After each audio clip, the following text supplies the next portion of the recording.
வணக்கம் நண்பர்களே. இப்போ வந்து ஸ்டாக் மார்க்கெட்டில் ஷேர்ஸில் வாங்கி வைக்கிறப்போ நம்ம வந்து லாஸ் ஆகாமல் எப்படி ப்ராஃபிட் மட்டுமே எடுக்க முடியுங்கிறதுக்காக ஒரு சின்ன வீடியோ. இது நான் வந்து இதுக்காக யூஸ் பண்ணுற ஆப் வந்து க்ரோ தான். க்ரோ ஆப்பில் வந்து பார்த்திங்கன்னா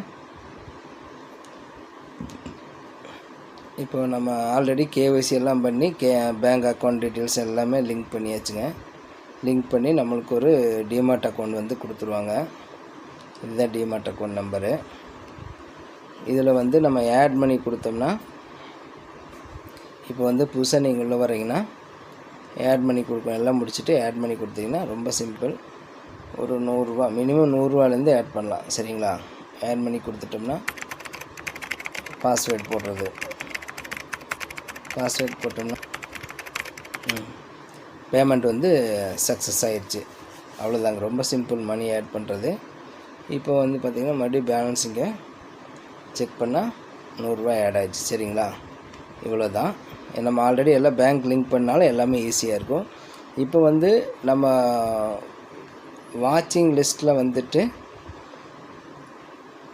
பார்த்திங்கன்னா நம்ம எந்த மாதிரி கம்பெனிகளை நம்ம செலக்ட் பண்ணுறது அப்படிங்கிறது ஒரு கன்ஃபியூஸ் இருக்கும் புதுசாக வரவங்களுக்கு. அது எப்படின்னா, உங்களுக்கு ஒரு வாட்சிங் லிஸ்ட்டில் ஆட் பண்ணி வச்சுக்கோங்க. நான் ஆட் பண்ணி வச்சுக்கிறது பார்த்திங்கன்னா, இப்போ வந்து நம்ம கல்யாண் ஜுவல்லர்ஸ் ஆட் பண்ணி வச்சுருக்கேன். கல்யாண் ஜுவல்லர்ஸோட ஸ்டாக்கை நம்ம வாங்கலாமா அப்படிங்கிறதுக்காக ஒரு அனலைஸ். இப்போ வந்து அந்த ஸ்டாக் வந்துட்டு இப்போ வந்து 518 ரூபா இருக்குது. 1 வீக்கில் எவ்வளோ இருக்குது, 1 இயரில் எவ்வளோ வளர்ந்துருக்கு, 5 இயர்ஸில் எப்படி க்ரோத் இருக்குது எல்லாம் பாருங்கள்.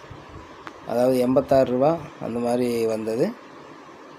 உங்களுக்கு வந்து ஒரு 518 ரூபா, கிட்டத்தட்ட 700-800 ரூபா வரைக்கும் போயிருக்கு. திருப்பி கம்மியாக இருக்குது. கம்மியாக இருந்தாலும் திருப்பி வந்து க்ரோத் ஆகும். சரிங்களா?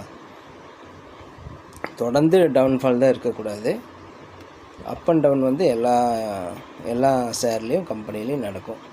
அப்போ வந்து இப்போ வந்து 100 ரூபாய்க்குள்ளே நான் என்ன ஸ்டாக் வாங்க முடியும் அப்படின்னு யோசிச்சிங்கன்னா, கோல்டு ETF இருக்குது. கோல்டு ETFனால் எக்ஸ்சேஞ்சு ட்ரேடர் ஃபண்டு, இந்த கோல்டு எக்ஸ்சேஞ்சு ட்ரேடர் ஃபண்டுன்னு சொல்லிட்டு அந்த ஃபண்டில் நம்ம வாங்கி வைக்கலாம். அதையும் நீங்கள் செக் பண்ணுங்கள். பார்த்திங்கன்னா 1 இயர் எவ்வளோ வளர்ச்சி இருக்குது அப்படிங்கிறத பாருங்கள். 5 இயர்ஸு ஆல் டைமு பார்த்திங்கன்னா ஒரு மீடியமான இது தான் இருக்குது. அதனால் உங்களுக்கு என்ன கம்பெனி பிடிக்குதோ, டயர்ஸ் கம்பெனி இருக்குது. 400 ரூபா 500 ரூபாய்க்குள்ளே பார்த்திங்கன்னா டயர்ஸ் கம்பெனி இருக்குது. அவங்களோட க்ரோத் எப்படின்னு பாருங்கள்.